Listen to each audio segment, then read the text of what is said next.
अभिमन्यु को घेर के मारा गया। वो युवराज, एक युवक लड़का जो धनुर्धर था अपने पिता अर्जुन की तरह, उसको घेर के मारा गया उस प्रबल, और सबने मिलके मारा। और उसके अंदर कौरव पे सब बड़े से बड़े लोग थे, सब बड़े से बड़े लोगों ने अभिमन्यु को घेर के मारा। आपने ये जानकारी सुनी होगी, देखी होगी, कही होगी, कहीं ना कहीं पढ़ी भी होगी। लेकिन उस पर्टिकुलर एपिसोड में जो विलेन बना उसका नाम था जयद्रथ। उसने अभिमन्यु वध तो नहीं किया, लेकिन मरे हुए अभिमन्यु को लातों से मारा। और इतिहास ये बोलता है कि जब अभिमन्यु वध हो रहा था तो अर्जुन अवेलेबल नहीं थे वहां पर, कहीं और गए थे, किसी और युद्ध में थे। लंबी कहानी, उस पर नहीं जाता, लेकिन जो story of moral of the story है वो समझाना चाहता। जब अर्जुन लौट के आए भगवान कृष्ण के साथ, तो उसको पता चला कि मेरे बेटे अभिमन्यु का वध हो गया।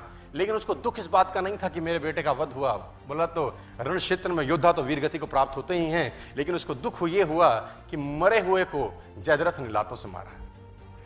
उसने अंजलि में पानी लिया और ओथ ली। शाम को पहुंचा था कि अगले दिन सूर्यास्त से पहले अगर जयद्रथ का वध नहीं कर दूंगा तो अपने आप को जला डालूंगा। अब जैसे ही उसने ये घोषणा करी, एक गोल रखा, एक टारगेट रखा, दोनों सेनाओं में हड़कंप मच गया। कौरव प्रसन्न हुए और पांडव उदास। कौरव इसलिए प्रसन्न हुए कि एक दिन बचाना है बस जयद्रथ को। अगर एक दिन बचा लिया, अर्जुन मरा, खेल समाप्त हो जाएगा, क्योंकि मेन प्लेयर यही है। और पांडव इसलिए परेशान हुए कि ये क्या कर बैठा, एक दिन न ढूंढ सके तो क्या होगा। अर्जुन गया, और अर्जुन गया तो खेल गया। और धर्म युद्ध था, तो शाम को संध्या के बाद जब सूर्यास्त हो जाता था तो युद्ध नहीं करते थे। अगले दिन जैसे ही सूर्य उदय हुआ, युद्ध की भेड़ी बजी, और उस भेनी के अंदर अर्जुन और कृष्ण ढूंढने लगे जयद्रथ को। और कौरव भी कोई छोटे मोटे तो थे नहीं, भगवानों से लड़ रहे थे, तो कुछ ना कुछ तो उनमें भी टैलेंट रहा होगा यार। उन्होंने जयद्रथ को छुपा लिया। उनका एक ही काम था कि सूर्यास्त से पहले जयद्रथ को छुपा लो बस। और दिन चढ़ने लगा, सांसें चढ़ने लगी, और जैसे जैसे दिन निकलता रहा कौरव और प्रसन्न होते गए और पांडव और उदास। दोपहर निकल गई, युद्ध एक तरफ चल रहा था और अर्जुन और कृष्ण का रथ एक तरफ दौड़ रहा था जयद्रथ को ढूंढते ढूंढते ढूंढते ढूंढते। और आखिरकार वो समय आया जब सूर्यास्त होने को ही था और जयद्रथ अर्जुन को नहीं मिला। सब थक हार के बैठ गए। अर्जुन ने अपना गांडीव गिरा दिया और पांडवों ने भगवान कृष्ण की तरफ देखा और बोला, प्रभु अब तो तुम्हारा ही सहारा है, जयद्रथ नहीं है। भगवान ने बोला, कुछ नहीं, करता हूं। बोला, जयद्रथ कहां से लाओगे? भगवान ने जयद्रथ तो नहीं लाए। उन्होंने क्या किया, माया रची और बादलों को आदेश दिया, उन्होंने सूरज को ढक दिया। तो उन्होंने बोला, ये क्या करते हो? भगवान कृष्ण का जवाब सुनिए, साथ लेके जाइए। बोला, माहौल बनाता हूं। क्या बोले? Winning atmosphere. बोले, माहौल बनाता हूं।